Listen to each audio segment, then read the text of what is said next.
फैसलाबाद की 13 साला अरूश खान, जिसने अपनी तख्लीकी सलाहियतों से इंग्लिश में नावल लिख के सबको हैरान कर दिया। लिखने में मुझे 11 से 12 महीने लगे। इसके ख्वाब क्या हैं? पंजाब हुकूमत से शिकवा क्यों किया? नावल लिखने की कोशिश करती हूँ, उनके शॉर्ट स्टोरीज। गवर्नमेंट की तरफ से कोई ऐसा रिस्पांस नहीं मैंने कभी उसको पढ़ाया भी हो। अस्सलाम वालेकुम नाज़रीन, फैसलाबाद टीवी के साथ मैं हूँ आपकी मेज़बान आयशा गफूर।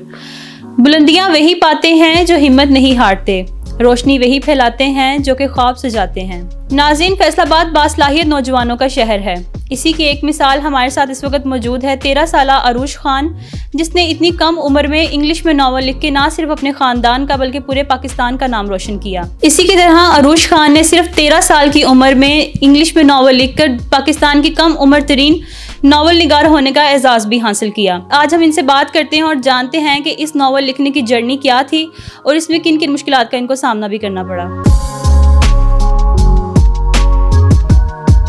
अच्छा, सबसे पहले अरूश खान, आप मुझे ये बताएं कि आपने इतनी कम उम्र में नावल लिखने का फ़ैसला कैसे किया और वो भी इंग्लिश में?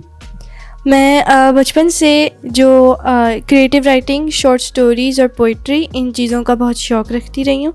मैं बुक्स भी बहुत पढ़ती थी और शॉर्ट स्टोरीज़ लिखती थी।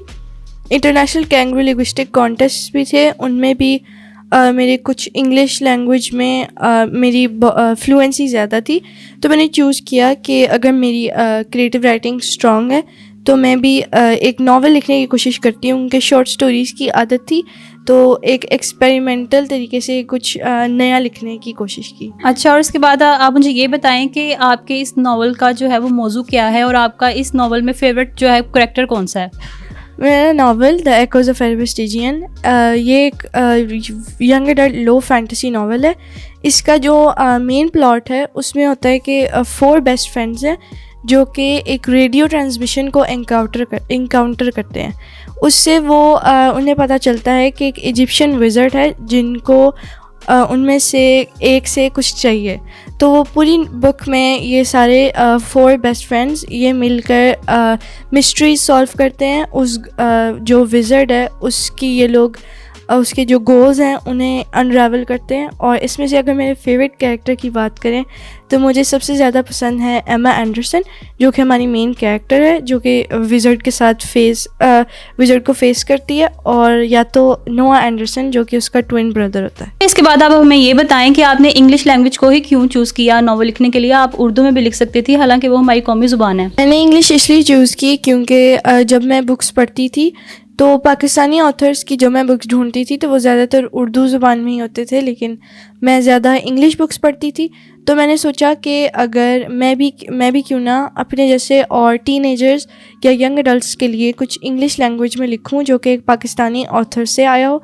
और मेरी इंग्लिश लैंग्वेज में फ्लुएंसी भी ज़्यादा थी और मेरी कॉम्पिटिशन्स और क्रिएटिव राइटिंग, इन चीज़ों से मेरी वो और स्ट्रॉन्ग होती गई, तो इसलिए मैंने इंग्लिश को चूज़ किया। आपके पेरेंट्स आपको कितना सपोर्ट करते रहे हैं? मेरे पेरेंट्स ने जब मैंने लिखना शुरू किया था तो तभी उन्होंने मुझे इनकरेज किया, और पब्लिशिंग के टाइम पर उन्होंने मुझे टेक्निकल चीज़ों में हेल्प की, इसको प्रिंटिंग और पब्लिशर के साथ काम करना।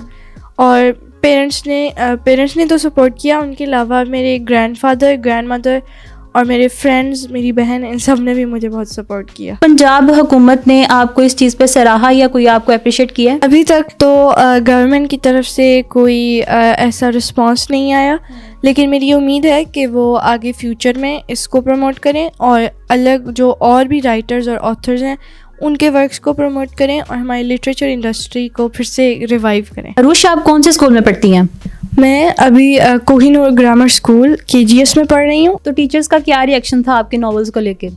मेरी टीचर्स बहुत खुश हुई, स्पेशली मेरी जो इंग्लिश की टीचर है मिस अकीला। आप अपनी एज फेलोज़ को कोई मशवरा देना चाहेंगी कि इस चीज़ में वो आगे आएँ? मैं हमेशा इसको लिटरेचर और राइटिंग, बुक्स, इन चीज़ों को मैं इंडोर्स करूँगी। इसको मेरी तरफ से यही है, अगर किसी के पास राइटिंग का गिफ्ट है, अगर किसी को लिखना आता है या किसी को पढ़ने का शौक़ है, तो इस चीज़ को कभी छोड़े मत, इसको हमेशा प्रमोट करते रहें, क्योंकि लिटरेचर हमारे लिए, हमारी सोसाइटी के लिए, इन सब चीज़ों के लिए बहुत ज़रूरी है और हमें ये चाहिए कि हम इस इंडस्ट्री को हमेशा ज़िंदा रखें। तो कोई पाकिस्तान के अलावा कोई ऐसे नॉवेल्स हों जो आपको बहुत ज़्यादा पसंद हो, आप पढ़ना पसंद करती हो, उसके बारे में थोड़ा सा बता दें। मुझे ज़्यादातर मिस्ट्री या थ्रिलर नॉवेल्स पसंद हैं। कुछ अगर मैं फेवरेट बुक्स की बात करूं तो मुझे लॉकवुड एंड को बाय जॉनथन स्ट्राउड ये बहुत पसंद है, और कुछ और भी मिस्ट्री बुक्स हैं जैसे the Da Vinci Code by Dan Brown और 1984 by George Orwell. Arush Khan, आपके फेवरेट राइटर्स कौन कौन से हैं? मुझे Holly Jackson, Jonathan Stroud, Dan Brown और फ्रांस काफ्का, ऐसे और भी बहुत से ऑथर्स हैं जो कि क्लासिक लिटरेचर लिखते थे। कौन सा एक पॉइंट था कि जब आपने ये फैसला किया कि अब आपको नॉवल लिखना चाहिए? जब मैंने जॉनथन स्ट्राउड की लॉकवुड एंड को पढ़ी, उसका जो प्लॉट था वो भी घोस्ट्स और इन चीज़ों के अराउंड रिवॉल्व करता था, तो मुझे ये ख्याल आया कि मैं भी क्यों ना इस तरह की कोई बुक लिखूं। ऐसे ही होता है कि मुझे आइडियाज़ आते हैं और मैं उनको फिर नोट डाउन करके लिखना शुरू करती हूँ, और दूसरे राइटर्स की राइटिंग पढ़कर ही ज़्यादातर मोटिवेशन आती है कि अगर इन्होंने इतना अच्छा लिखा है तो मैं भी क्यों ना कोशिश करूँ। तो अरूश, आपको कितना अर्सा लगा ये नॉवल लिखने के लिए? मैंने इसको द एकोज़ ऑफ एरेबस स्टेजियन को लिखना 2021 में शुरू किया था, 2020-21 के टाइम में, और इसको लिखने में मुझे 11 से 12 महीने लगे। फिर इसको हम एडिट करते रहे, इसको रिफ़ाइन करते रहे, तो उसमें ओवरऑल 2 to 3 years लगे। आप अरफा करीम के बारे में जानती होंगी, तो इस सारी जर्नी में वो कहीं ना कहीं क्या आपकी वो आइडियल रही कि वो बहुत छोटी थी, उन्होंने इतना बड़ा काम किया और आपने सोचा हो कि अच्छा मैं जब ये काम कर लूँगी तो मेरा भी इस तरह नाम होगा? अरफा करीम भी एक इंस्पिरेशन रही हैं। उन्होंने भी बहुत फैसलाबाद का और पाकिस्तान का नाम रोशन किया था, तो उनसे भी कुछ इंस्पिरेशन आई और भी चीज़ों और भी लोगों से इंस्पिरेशन आई, तो इसलिए मैंने ये चुना। अच्छा, तो आप हमें ये बताएं कि अगर आपका नॉवल किसी ने पढ़ना हो ऑल ओवर वर्ल्ड या ऑल ओवर जो है वो पंजाब फैसलाबाद, तो वो किस तरह से ले सकता है इसे? ऑल ओवर पाकिस्तान अगर किसी ने नावल लेना हो तो वो मेरी वेबसाइट arushkhan.com से ले सकते हैं। वहाँ से आपको उसकी पेपर बैक आप उसको ऑर्डर कर सकते हैं। और अगर कोई पाकिस्तान में नहीं है तो वो द एकोज़ ऑफ एरेबस स्टेजियन को अमेज़ॉन या तो किंडल अनलिमिटेड पर ले सकते हैं। कि जो नॉवल का नेम है वो आपने कैसे चूज़ किया? जो बुक का नेम है द एकोज़ ऑफ एरेबस स्टेजियन, उसके अंदर एरेबस स्टेजियन हमारे मेन विलन का नाम है, और द एकोज़ ऑफ हमें ये बताते हैं कि एरेबस स्टेजियन की आवाज़। तो जो आपके नॉवल का कवर पेज है वो किसने डिज़ाइन किया? जो बुक का कवर पेज है वो मैंने खुद डिज़ाइन किया। इसके अंदर मेरी ये कोशिश थी कि जो हमारा विलन है उसको हम एम्बॉडी कर सकें, और मेरी जो बाकी भी बुक्स हैं उन सब के भी कवर्स मैं खुद ही डिज़ाइन करने की कोशिश करती हूँ। अरुष, अब तक आपकी कितनी बुक्स जो हैं वो पब्लिश हो चुकी हैं? इन फ्यूचर आपके क्या प्लान्स हैं? मेरी अब तक 2 बुक्स पब्लिश हो चुकी हैं। एक द एकोज़ ऑफ एरेबस स्टेजियन और एक पोइट्री बुक है पैंडेमोनियम, जो कि अभी पब्लिश हुई है रिसेंटली।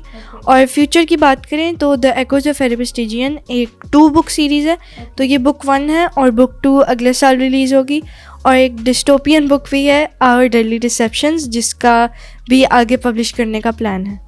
तो जो अभी रिसेंटली जो आपकी पब्लिश हुई है बुक, क्या वो भी इंग्लिश में है? वो भी इंग्लिश में है। वो एक शॉर्ट पोइट्री कलेक्शन है। उसके अंदर मेरी 12 to 13 पोएम्स हैं जिन्हें हमने एक के अंदर कंबाइन किया है। उसका नाम पैंडेमोनियम है, और वो भी इसकी तरह की है, लेकिन उसके कुछ एलिमेंट्स द एकोज़ ऑफ एरेबस स्टेजियन से अलग हैं। और अब हमारे साथ मौजूद हैं अरुष खान की वालिदा। आइए हम इससे बात करते हैं और जानते हैं कि इनकी बेटी कितनी बड़ी कामयाबी पर इनका क्या रद्द-ए-अमल था। अच्छा, सबसे पहले आप हमें ये बताएं कि आपकी बेटी का जो नावल था वो इतना ज़्यादा सक्सेसफुल रहा है, तो आपने उनको कितना सपोर्ट किया इस चीज़ में?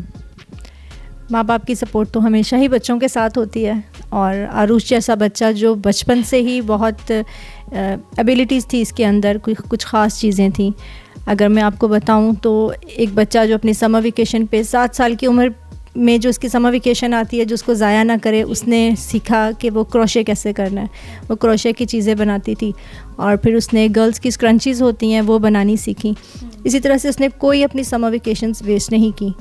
और जब फिर लिखने की बारी आई, जब इसका लिखने को दिल किया, तो वो उसके अंदर एक ऐसा पैशन था जिसको उसने लगातार मुसलसल वो इस चीज़ के पीछे पड़ गई कि मैंने लिखना है, लिखना है। तो इस सारी जर्नी में कि नावल लिखने में और उसके पब्लिश होने तक का कोई इस जर्नी में कोई ऐसी जो रुकावट आपने महसूस की और आपको लगा हो कि ये आपकी बेटी के लिए मुश्किल है या आपके लिए वो मुश्किल है?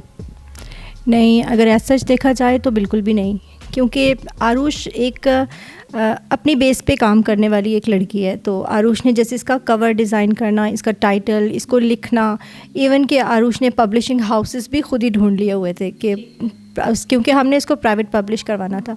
तो ये सब कुछ करके वो हमारे पास आती थी कि मामा बाबा ये मैंने ये कर लिया तो आप इसमें, तो इसके फादर ने हमेशा इसको सपोर्ट किया इस चीज़ में। अक्सर औकात इस तरह होता है कि अगर बच्चा किसी ऐसी एक्टिविटी में हो तो लोग बहुत बातें करते हैं, ख़ास तौर पर टीचर्स कहते हैं कि पढ़ाई पे ध्यान नहीं दे रहा, या कुछ ख़ानदान वाले भी इस तरह बातें कर देते हैं। तो क्या आपको इस तरह कुछ फेस करना पड़ा कोई? इसका जवाब भी यही है कि कभी भी नहीं, क्योंकि आरुष हमेशा अपनी क्लास की टॉपर रही है। मुझे उसको कभी भी नहीं देखना पड़ा।